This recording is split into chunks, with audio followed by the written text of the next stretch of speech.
Bredesen hosting the Coaches Show of Kansas City Mavericks, and we appreciate our friends at Turn 2 at the Hollywood Casino near the Kansas Speedway. And we'll have some drawings coming up. Later on, we'll talk with the A-team among defensemen for the Mavericks. Of course, I'm talking about Anilowski and Albert. They both have A's on their sweaters, and they are the top 2 assist guys on the team. But first of all, let's talk to John Scott Dixon, coach of the Mavericks. JSD. How you doing tonight, John Scott? I'm doing good. Doing well, thank you. Very good. I know you're excited about this 8-game homestand, which will begin on Friday when the Indy Fuel come to town. And so many things we're going to cover. We don't have a lot of time to cover it, but we will. A new player added to the Mavericks, and once again, the game's coming up. Mason McDonald called up. But the thing that people are wanting to talk about, things that happened in Toledo on Saturday night along the boards near the Mavericks defensive zone. In the defensive zone, there was a collision, and all of a sudden, everything just went crazy. John Scott, your take on this situation? Yeah, first off, it's something that, definitely don't condone actions like that. It's something that emotions are running high. 2 games, 6 games in a month, whatever the case is, stuff happens in hockey, and again, it's not something that I want to see in the game. Definitely don't condone it, and obviously that's the answer that everyone expected. But I think you can just look at my track record. It's how can I tell a player to go do something like that? They would just turn around, look at me, and laugh. I mean, the players know the coaching and where they've played before and how they were. And they look at stats and penalty minutes and all that stuff. And so when I played, if I had a coach that would say something, you want to make sure that they've been through that and they've done those things, or if they're putting a system in place, whatever it is. So if you tell a player, if it's Garrett, for example, or whoever, I feel like they're going to turn around and say, screw you kind of deal. Well, what did you do when you were a player? So, it's just ridiculous. Anybody that knows hockey knows that's how it works. I would never do that. That's, I love the game of hockey. I'm very passionate about it. For that to happen, it's unfortunate. Don't want to see that. It's not something that I condone at all. It's not how I want the game to be played. But, I think people that, I've been here for 7 years, played here for 4 years. The people that have seen me play, whether we're up 5-1 or down 5-1, I was blocking a shot. So my team plays the same way. We're going to play hard till the end. We're going to finish our checks. We're going to play hard. And if you don't like it, too bad. But, unfortunately, some stuff happened, and that's not something that I'm definitely not proud of. It makes, most importantly, it makes the organization look bad. And that's not what I'm here for. It's not what I want. And, other things that went on after and things that were said, I'm not going to get into that. People that know me, my friends, my family, my players, it's not who I am, and really that's all that matters. People on the outside that don't know me, they can have their opinions. It's a free country. It's why we live in a great country. You can have your opinions, and you're entitled to them. Very good. John Scott, thanks for your assessment of this situation. So let's put that behind us now and talk a bit about the 3 games last weekend. They did not go the way that the Mavericks wanted them to. I'm sure that you've already looked at a lot of video, and you're a busy guy this week. You're a busy guy every week during the season. One of the things that you're doing right now, searching for a goaltender to come in. Mason McDonald, well, he was promoted to the AHL. Of course, there was an injury at the AHL level. Tyler Parsons had one at the NHL level. But Mason getting an opportunity that he has worked hard to get. And we're all happy for him to be elevated, but we're certainly going to miss him here. Yeah, it's been tough. We've had guys that have gone up and injuries and all that stuff that you can, I'm not going to use as an excuse. Never have, never will. But we're happy for guys to get called up. That's why we're here. That's what this league is for. It's developmental, and I've said that over and over again. But we're happy for Mace. But again, we have to worry about who we have in the room and who we can bring in. And we have one goalie that'll be coming in. He's playing tonight first team, and then he'll be in tomorrow. Won't be in for practice, but we'll be in later in the morning. And then we're working on getting another one. We have some options, possibly with some other teams that have contracted goalies and all that stuff. So just trying to do what we can. But at the same time, we're happy for players getting called up. That's that's good for them. That's what they want. That's what all the players on our team, I'm sure, want, and it's good for them. And hopefully they can stay at the American Hockey League level. That's what you hope for your players. And let us not forget that called up to the Hartford team of the AHL, the Hartford Wolfpack, Chris Nell, who also was between the pipes for the Mavericks this season. He worked extremely hard.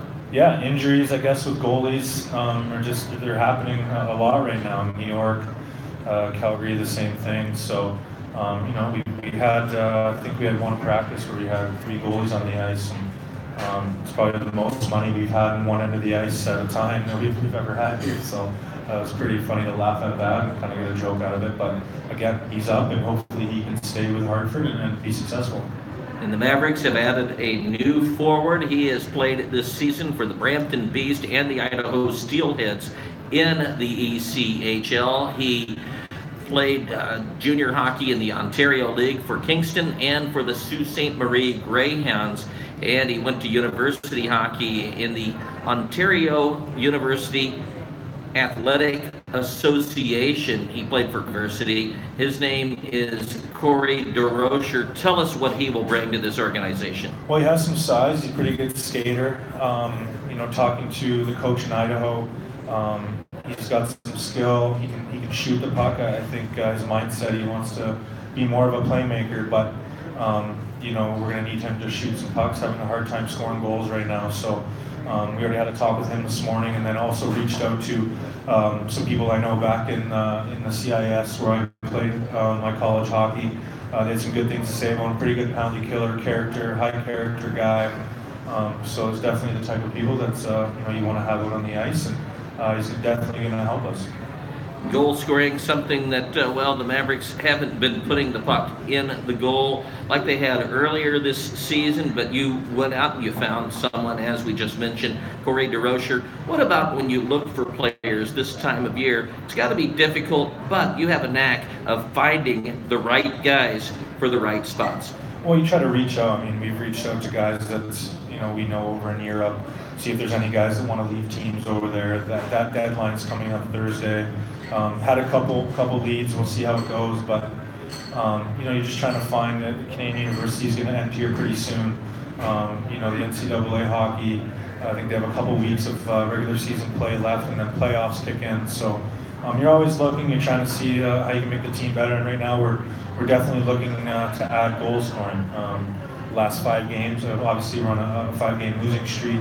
I feel that we've had the chances, maybe not the 2 Cincinnati games at home. Those weren't very good games, but the game in Cincinnati, we thought we played well to start and kind of fizzled out at the end. But first game Friday night in Toledo, I thought it was a pretty good game, 2-1. We had our chances and couldn't put the puck in the net. And I felt the same way Saturday night. I think it was 2-0 until maybe late in the second period, maybe even early in the third period.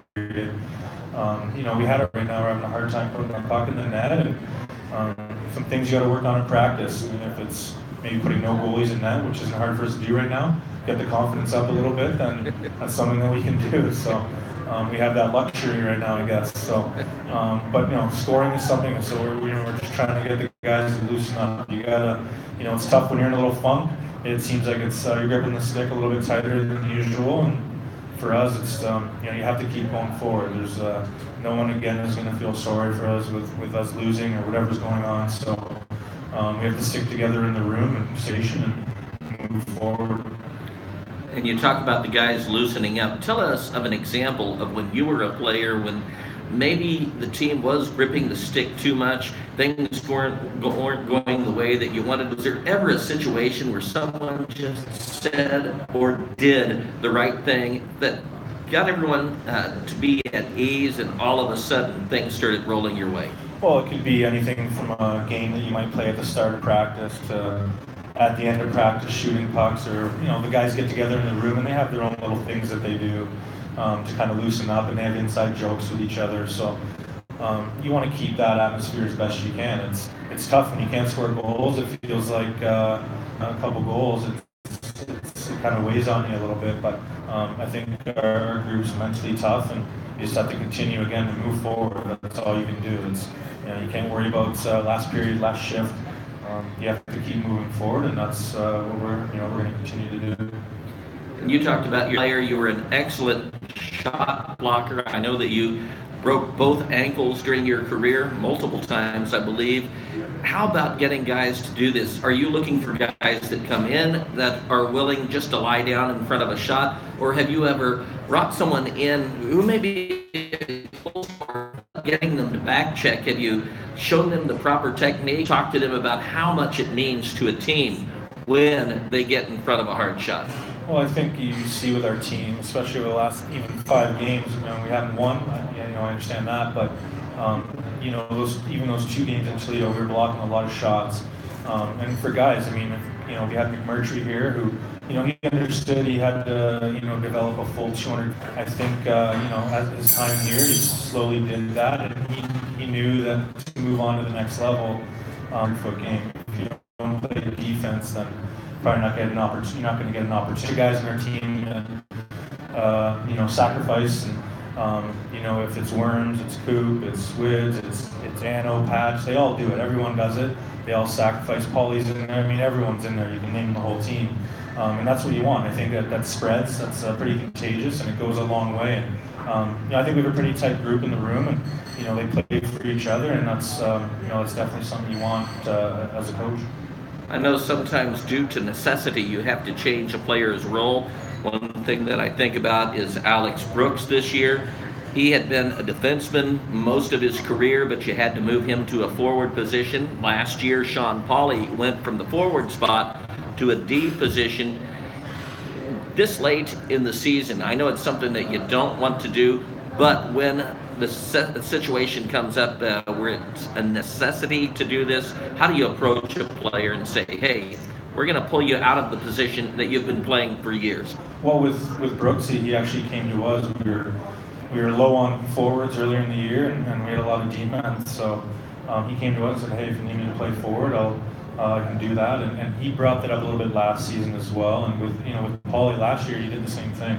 He's like, I can play defense if you need me to. So those are guys, again, that are doing whatever it takes for the team to be in the lineup and try to help the team. He's up there, he's finishing back, getting pucks in the net. He's still looking for that first one year, but I think if he continues to do things the right way and go to the net, that's something that we've been stressing lately. Go to the net, play the game hard, and this 8-game homestand starts with 3 this weekend, another 3 games in 3 days, Friday and Saturday night again. And then the team that right now has the best record in the ECHL, the Florida Everblades, in for a Sunday tilt. But when a good team like the Everblades come in, one thing that I think about is a game not too long ago when the Colorado Eagles ventured to the Silverstein Ice Centers Arena. Mavericks fought hard and turned them aside. Yeah, I think, when we played the top teams in Colorado, or at the time when we played Allen or whoever it's been, I think we've played pretty well. We rise to the occasion. So for us, good thing we pour that, and we have to worry pretty well for them. So Friday night and what our game's going to be. We'll go over some video and all that stuff, but really our game is, we have to worry about our game. We don't want to adjust too much. Continue our hard forecheck, finish, and then just play hard, play for each other. And when we play that way, we play with pace. We're a pretty good team, and we can, be successful. Again, we just have to, maybe get a little greasier, get to that blue paint, and get some greasy goals. Mavericks arrive home after the 2 games in Toledo about 8:30 in the morning at the Silverstein Ice Centers Arena. At what time did you get video of the Indy Fuel and start checking out what they do well and what areas they have that you can exploit? We downloaded it that morning. we were still out of the rink for about an hour or two after some stuff going on.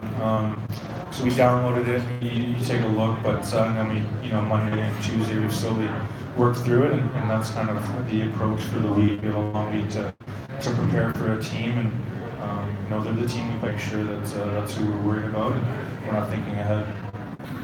What are the things that you look for the most when you look at video of an opponent that's coming up? Well, you have leverages, if it's D zone, neutral zone, all those things, but you want to see if there's tendencies to open up chances that teams are getting against them. They played Saturday, so we got that video, and then they play tomorrow. So we'll download that. So you just try to look for tendencies that you can maybe, take advantage of, or if it's score goals, or how to break out of your end if they're doing certain things like that. If they're sending guys a certain direction on the forecheck, whatever it is, you want to see how you can kind of create some chances off of that. And if they're giving up certain scoring chances against, and maybe that's a tendency they have, and maybe we could take advantage of that. And do you ever throw anything in different for one team as opposed to another?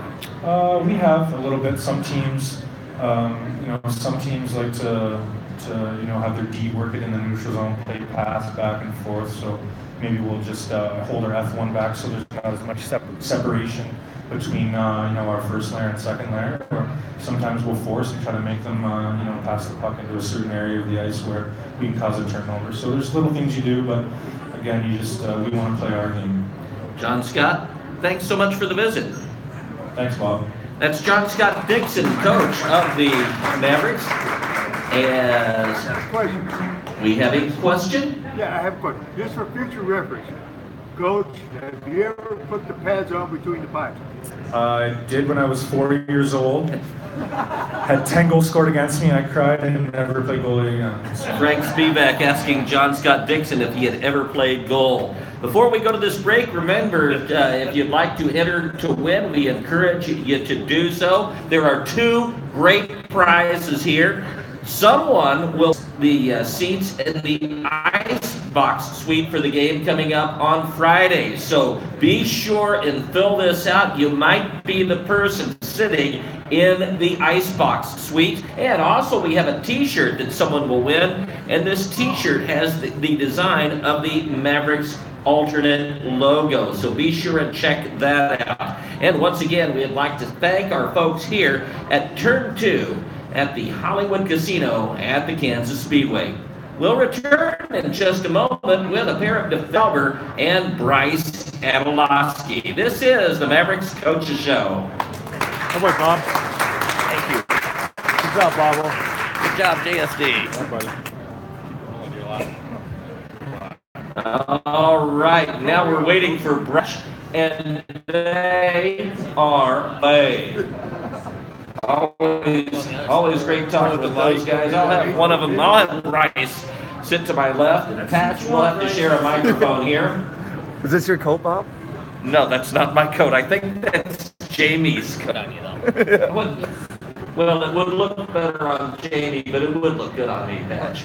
Patch Alver, a defenseman who has 22 assists. Bryce has 22 assists this year. As Patch, here, get over here, Patch, so you can see there. That's Patch. There's Bryce. Everybody, are you talking about home in the Kansas City area or home in Clifton Park, New York? Either or. Okay.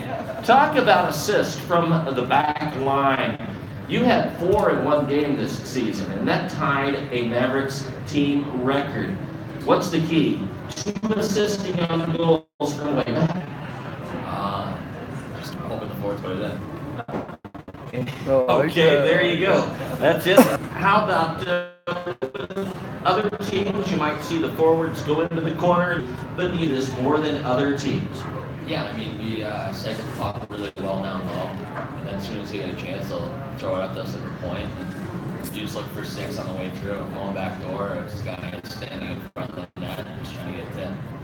Very good. Bryce Adolowski, you also a defenseman, very popular player. As I mentioned Bryce's name, and he gets a round of applause. Get the microphone up to That you. was one applause. No, it wasn't one applause. It was. Oh, it's off. Bob, it doesn't even work. Yeah, you need to turn it on, Bryce. hit that switch, and when it Yeah, is water to Mike. Coffee's free. Easy, Pollock. oh my gosh, Hey, you are thank- live, Bryce. check, You are check, live. Okay. Let's do it, Bob. Bryce, you have a very hard shot. When you fire the puck through, though, how quickly or how do you process everything in your mind that, okay, do I follow my shot? Do I yell to the forwards to come back? Or you just wait back there and make sure that, say, Paulie or Cooper or someone in front is there to drive it home? Yeah. If you've ever seen me play, I yell for the puck very loud. I like to shoot the puck. Yeah, that's about it. You love to shoot the puck, but you carry the puck into the defensive zone often. I see that the Mavericks do this maybe more than other teams that I have seen. How about the communication between you and the forwards? What do you say? Back, get to the blue line or what? Yeah, just a lot of teams in this league like to play 4 or 5 guys below the top of the circles. A lot of teams play kind of a swarm defense, get everybody below the hash mark, so it leaves the points wide open. So, I mean, if they can win a battle down low and get it up to points to relieve the pressure, and then you just got to decide if you're going to use your partner, if you're going to just deliver it right to the net and try to get teams running around. A lot of way goals are scored, people don't really realize it, but a lot of it's off breakdowns from the opposing team, and you just try to get other teams out of position. When teams are in position, it's pretty easy to defend, but when you get teams running, that's how you can kind of open them up, get them out of their structure, and it bodes better for the offensive team. That's one thing that I am amazed at with all defensemen is the way that when you guys are skating forward, you turn around, all of a sudden the forward's staring you in the face, trying to get around you. Sometimes, most of the time, they'll go towards the boards. Sometimes they'll try and take the middle of the ice. How about decision making? What do you look at with the players? Do you often actually look at the glass to see who else may be coming up or where you are on the ice through the reflection? I usually don't look in the glass. It's more a shoulder check. So you a couple quick ones on your way back, and usually guys don't come out of nowhere. And if they do, you're in trouble. But usually just do a shoulder check or two, and then just try to make a quick play to have the puck beat the man. You're not a big defenseman, but I see you do something that was kind of a lost art in hockey. I remember a long time ago, before you were born, a guy named Barclay Plater who played for the St. Louis Blues, and he was very good at that. I've seen you do it. He did it in the open ice, but I see you just back up and plow guys into the boards. How about the timing on this? Because right now we have so many forwards in this league, in this game, that are so quick, and if you don't time it exactly right, then a defenseman can look silly. Yeah, I mean, I'm kind of small, as you stated, so and it was getting the Facebook Live really close here. But yeah, so it's kind of my way of negating the size difference. So it doesn't matter if the guy's 6'5" or 5'10" coming down the boards. It's a little bit easier if you angle him in and use your hip to kind of take his speed away. And whether it's a big hit or not, usually the puck disappears. And playing defense, well, you once more have a lot of assists, 22 of them at this point in the season. Not often, though, do defensemen get their names in the stats other than pluses or minuses. How about this? What is it that you enjoy most about this game that you don't see in the stats? I think it's just a good block shot, to be honest with you. Like, they don't really keep that stat in this league, and I know there's plenty of guys that work really hard and get in the lanes and block the big shots, and I guess that's that underrated stat that no one really gets the accolades that they deserve from it. And how do you get yourself composed again and ready to come back after we've seen it several times recently where a defenseman, I've seen you do it, I've seen Tyler Elbrick do this, you block a shot and you go down and it's hurting so much that you really kind of crawl or limp to the bench. Once you're there, though, Nick Potter, the trainer of the Mavericks, told me that the first thing he does is sit back and let you catch your breath. What does he say to you, and how much time do you take when you get to the bench, or what is your thought before you know you're ready to go out there and will be at 100%? Usually just ask where it hurts and how much it hurts.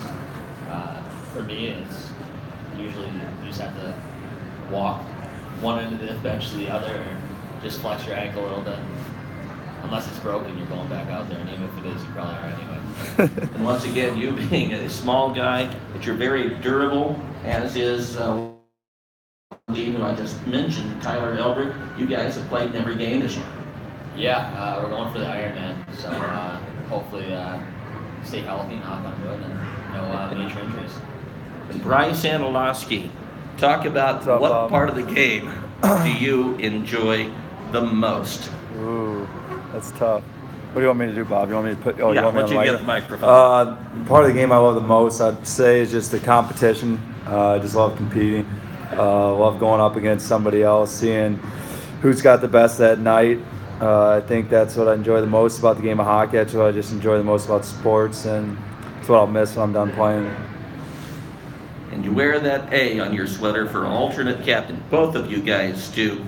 How does it feel knowing that you have this responsibility and all the guys look up to you and Tyler Elbrick as being the guys who are the leaders of this team? Yeah, it's nice. I kind of if you ask anybody on the team, any of the guys, Patch and LB are probably more of the leaders. I kind of just bark orders around a lot, but I try to want to. I'm a more hard-nosed guy. I kind of come from, I don't know, my dad was hard on me. I kind of grew up in the old school mentality where if it's not good enough, it's not good enough kind of thing. And but yeah, I've been fortunate enough to see a bit about everything at the ECHL level, even a little bit at the American League level. So I just try to help all the young guys get to where they're trying to go and achieve whatever they're trying to achieve, because I was very fortunate to have guys do that for me when I was coming up. We're talking with defenseman Patch Albert. He wears number 3, and Bryce Anilowski, number 4. And we do appreciate our friends here at Turn 2 of the Hollywood Casino at the Kansas Speedway. And don't forget, if you're here, be sure and enter to win. Someone will get the Icebox Suite for the game on Friday against the Indy Fuel. Someone else will get a Mavericks t-shirt, and this t-shirt has the alternate logo that the Mavericks wore earlier this season. So if you haven't done so already, be sure and come up here and enter to win. And I think that one of these two guys will pick one and another guy will pick the other. Bryce, are we allowed to enter? we don't want you sitting in the Icebox Suite on Friday. That's just not going to happen. I was looking for the t-shirt. Yeah. The t-shirt, you know what? We're going to let someone here win it, because I think Jamie, can you set him up with the t-shirt? Oh, Bob. She said we'll Bob, talk I heard about you're it. rigging. Bob's rigging this, I heard. Well, you know what? If I tried to rig it, there's so many people out here that I want to win, so there'd be like 50 t-shirts given out, and everyone would get one. But that just can't happen. Right? Frank? We'll sign it for you. Yeah. Okay, very good. Frank Spivak said that he will sign this for whoever. We'll all sign it. Everyone's signing it. Everyone is going to sign it. Yes. Who do you think will win? Bryce? Win the t-shirt? Bob. Yes. No, it won't be me. Bob I don't Renison. know. Maybe James. I hope James wins. All right, James. James would be a very good one. Who do you think? I got Frank. Okay, we have Frank and James. So, I got you. we're at the casino. That's who you can put your money on, Frank or James, for that t-shirt. Are we live right now? We are live, Bryce. We are live. I was hoping we were at commercial right now, but So, Bryce, since we're live, you know that I record all the interviews with you. Don't do some of the things that you do that I have to stop and edit out. I won't. That's Oh. only during game days. Yeah. Yeah, he's usually tame outside of the ring. He's tame outside of the ring. You don't have to worry about him during this. I don't think I've ever seen Bryce being tame. Right now. Yeah, Right right, now? Yeah, right now. Look at him. He's having a blast. Bob, That's when do what- I get to interview you, Bob? Well, Rocco interviewed me a while back, so I have to let you. What questions are you going to ask me?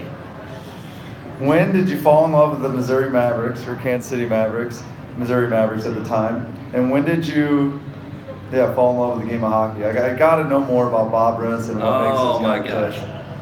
Fell in love with the game of hockey a long time ago, 1971, the 71-72 season. saw a game at the old American Royal Arena. That barn, it leaked.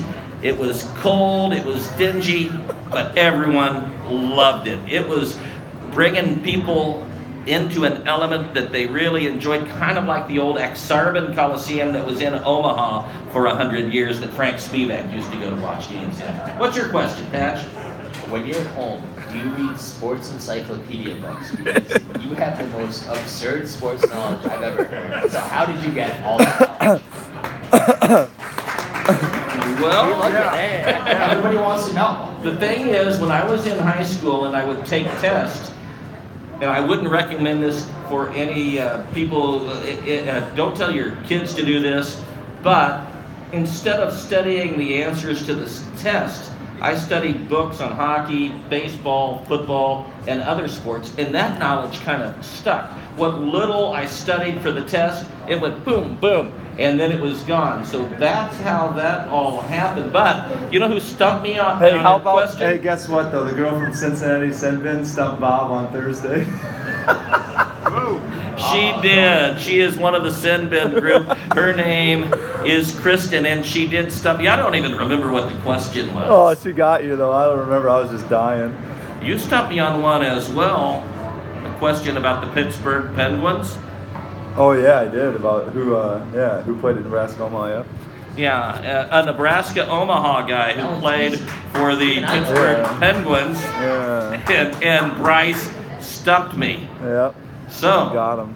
we'll see what happens there when you interview me coming up. I'm looking forward to that, Bryce. Who's the greatest player ever to come out of UNO? Is that like a personal opinion? Yes, a personal opinion. I got to go with Jake Gensel right now. Okay, I thought you were going to say Bryce Anilowski. No. You won a Stanley Cup, Bob. Yeah, but maybe yours is coming Instead up. of record for like goals scored in the playoffs.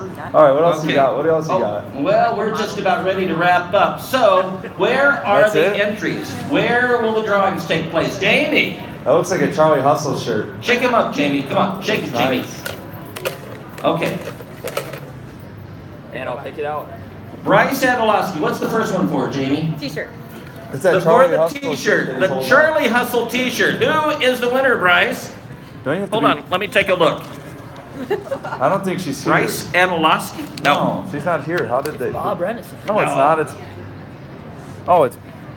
Brian. I thought it was Brianna. Brian Bauer! I thought it was. I didn't Come on, even read Brian. Brian. it.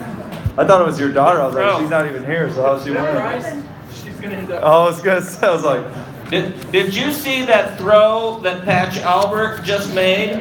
Hey, grew up a baseball player. He grew up a baseball player, but you were imitating your father-in-law. Yeah, he, Bob, did you see the stick throw that Troy Donahue made to one of our teammates a couple weeks back? In the middle of the game? Yes, yes. What are your thoughts on that, Bob? And Shibo caught it. Yeah. Wow. Is this something they practice? I don't know why I keep handing you the mic. You got your- I don't know why either. Patch is going to draw. I thought that was, like you say, a sick throw. Yeah, sick Who throw, liked man. that when Troy Dene tossed it in the air into Shibo? Okay, Patch, who is going to win the seat in the icebox? Come on, drum roll. Bob's getting fired up. Nope, man. So nope. Bob's Okay. Stephanie Goldberg. Oh, Stephanie Goldberg. you gotta take James with you. Yes, Stephanie Goldberg's going to sit in the icebox. Brandon, we're ready to wrap up? Yep. Okay, we'd like to thank our friends at Turn 2 at the Hollywood Casino at the Kansas Speedway. Let's hear it for them. Let's hear from Bob Renison. You know this guy's a legend. And Bryce Adolowski, And Bob. Patch Albert, Bob Renison. And John Bob Scott Renison. Dixon, Heart and soul. and Bob the Renison. Maverick staff, Jamie, Zach, Lightning, Zach 2, Jared, Who's light? Brent, and everyone. So Who's thanks for Lightning? coming out, folks. Everyone, where we're going to see you on Friday? Where are you going to be? All right. Thank you very much, everyone. You gotta get like a nice sign off, like